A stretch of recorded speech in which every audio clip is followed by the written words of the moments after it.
Today, traces of colonial rule can still be found in Hong Kong. Hong Kong endured 156 years as a colony.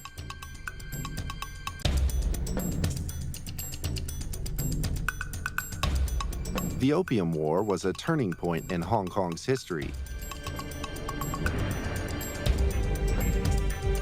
Before the Opium War, China exported highly sought-after silk, tea, and porcelain to Britain, receiving large quantities of silver in return. But for Britain, this created a trade deficit, and in order to reverse the situation, it began smuggling opium into China. For the merchants, the profits were huge, but as more and more Chinese people became addicted to opium, China began bleeding silver. The state's treasury and its people were being crippled. Eventually, the Qing government banned opium, leading to the outbreak of the Opium War in 1840. Hong Kong was built on stolen land from the Opium Wars that Britain, the U.S., France, Germany, the great powers of the time, but particularly Britain, imposed on China. And it was a demand under the name of free trade to sell opium in massive quantities throughout China. And when China resisted that, there was an invading army. In 1842, the Qing government was defeated and forced to sign the Treaty of Nanking, ceding Hong Kong Island to Britain. The settlement also permitted Britain to continue the opium trade. We have a long history of a colonial government in Hong Kong. And colonial governments are detached from the people. Their main job is to develop the area for the benefit of the colonial power, which was us in the past. During the 2019 demonstrations, the protesters often carried the dragon and lion flag used during British colonial rule, along with the national flags of the UK and US. Many of those waving the flags had not experienced the colonial period. Somehow, they had become convinced that it had been a golden age. So was Hong Kong really so good under British colonial rule? After the British occupied Hong Kong in 1841, the territory was ruled by a succession of governors appointed by the monarch. The governor combined administrative, legislative, and military powers without being accountable to the people of Hong Kong. The British ruled Hong Kong for slightly over 150 years, and they never allowed the election of the governor once, not in any form at all. For most of the colonial period, the Chinese, who accounted for 98% of Hong Kong's population, were denied equal citizenship and political rights. Early in their colonial rule, the British even enacted laws that openly discriminated against the Chinese. The famous writer Lu Xun referred to this when he wrote, "As in today's Hong Kong's Universal Circulating Herald, there are two such trivial matters. The first one is clear at a glance, and we know that the Chinese there are still being whipped. The second is that body search is not uncommon in Hong Kong."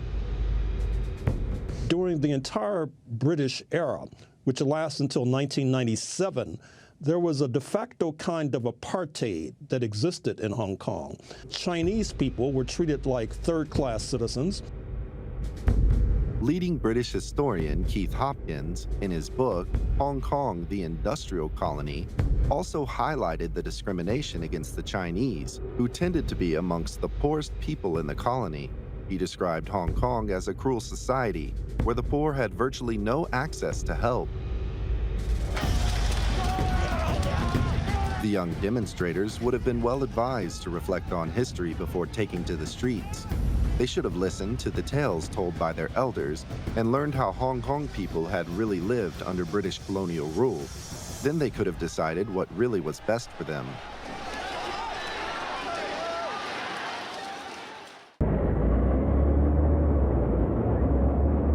In 1997, Hong Kong's colonial history came to an end, but Britain and other Western forces were reluctant to simply disappear from the scene. They were averse to giving up their outpost in the Far East. These same outside forces would later foment the unrest during the Amendment Bill protests. On June the 13th, 2019, Marco Rubio and Jim McGovern were among a group of senators who reintroduced the Hong Kong Human Rights and Democracy Act. On July the 8th, Vice President Pence and Secretary of State Pompeo met Jimmy Lai. On July the 9th, Jonathan Schanzer, Senior Vice President at the Foundation for Defense of Democracies, chaired a seminar titled Protests, Crackdowns, and the Future of Hong Kong, a conversation with Jimmy Lai. On July the 26th, Elliot Engel, chairman of the U.S. House Foreign Affairs Committee, accused the Hong Kong police of a violent response to peaceful demonstrations. On July the 30th, Jim Reich, chairman of the U.S. Senate Foreign Relations Committee, requested the SAR government to withdraw the Fugitive Offenders Ordinance. But merely wishes to weaken China, to distract China from its ongoing progress, distract it to a diversion. That's what the Hong Kong issue is. I think it's important for people to understand that the United States has a very long history of intervening in the affairs of other countries, politically, overthrowing governments openly or covertly.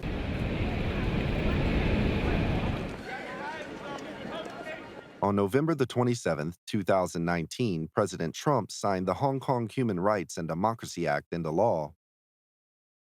以我認識嘅國際法裏邊咧，每一個國家有國家嘅主權，係唔應該去干預第二個國家嘅內政，係違反國際關係、違反國際法嘅。The United Nations Declaration on Principles of International Law has the following stipulation. No state or group of states has the right to intervene directly or indirectly for any reason whatsoever in the internal or external affairs of any other states. So what does the United States hope to achieve with its flagrant violations of international law? The whole Human Rights Act 2019 is a product of politics. It's a product of anti-China politics. 针对美方无理行为，中国政府决定自即日起。On December 2nd, 2019, the Chinese Foreign Ministry announced that China intended to respond to the Hong Kong Human Rights and Democracy Act. It published a list of organizations it intended to sanction, including the National Endowment for Democracy and several other NGOs. 在香港修例风波中表现恶劣的非政府组织实施制裁。 The National Endowment for Democracy, established in 1983, has a history of interfering in the internal affairs of other countries and even of meddling in elections. The NED claims to be a private, non-profit foundation, but there is clear evidence that most of its funding comes from the U.S. Congress. Imagine if Occupy protesters were waving Chinese flags and calling for... Independent journalist Dan Cohen once produced a 9-minute film about the Hong Kong disturbances. In it, he discussed the history of the NED.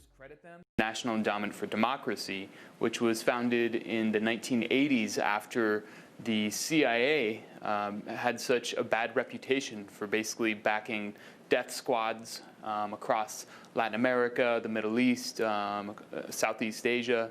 And basically it was untenable. You couldn't have public support for this kind of thing in the United States. And so they founded the National Endowment for Democracy, which acts more above board and does the same job. The NGOs are operating from a playbook, a plan that was created by the National Endowment for Democracy and the CIA.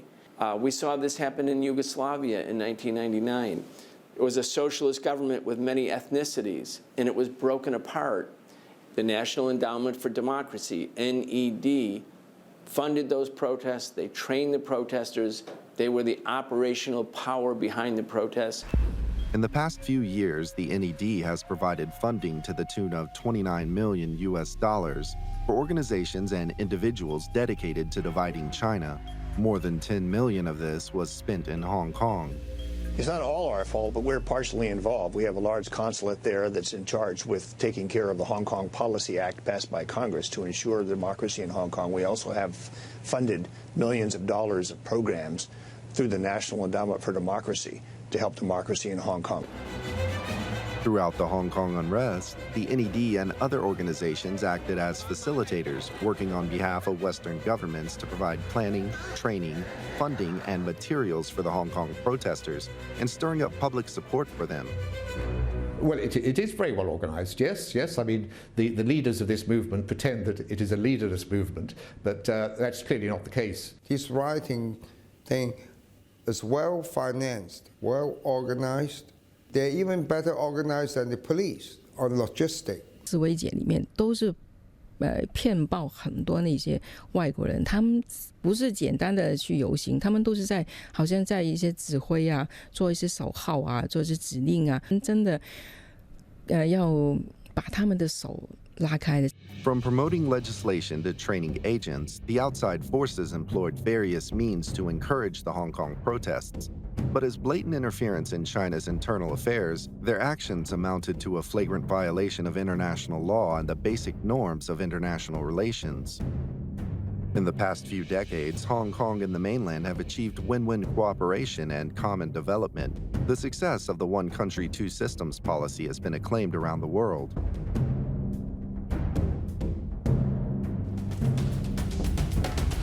Yet the chaos resulting from the amendment bill tore Hong Kong apart and brought the SAR to its knees. This dealt a severe blow to Hong Kong's efforts to integrate into the overall development of China.